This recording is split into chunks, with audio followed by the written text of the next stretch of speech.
சசிகலா விட்டு வந்துட்டாங்க. சோமாளமாக ஒரு 4 பொம்பளைங்களை வச்சுக்கின்னு ஃபிலிம் கேட்டுக்கின்னு இருக்குது. அந்த பொம்பளைங்களை முகத்தை பார்த்தாக்கா பரிதாபமாக இருக்குது எனக்கு.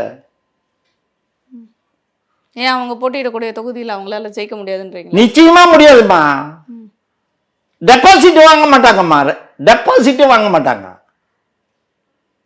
சும்மா அது ஃபிலிம் கட்டுறதுக்காக தான். புரியுதுங்களா? அவங்கெல்லாம் எப்பவுமே இனி அரசியலுக்கு அவங்க வர முடியாது. மக்கள் மனசுல அவங்க வந்து தீய சக்தின்னு சொல்லிட்டு முதல்ல குத்திட்டாங்க. அதனால வர முடியாது. தாவைக்கா சைடு போறதுக்கான வாய்ப்பு இருக்கா சார்? அது அவங்க எடுத்துருக்கிற முடிவு தான். நமக்கு ஒன்றும் தெரியாது. அப்படி போனால் எந்த அளவுக்கு அது வந்து ஒரு தாவேக்காவே வராதுமா. தாவேக்கா எத்தனை சீட்டு வரும்?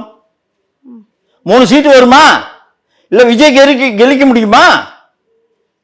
முடியாது.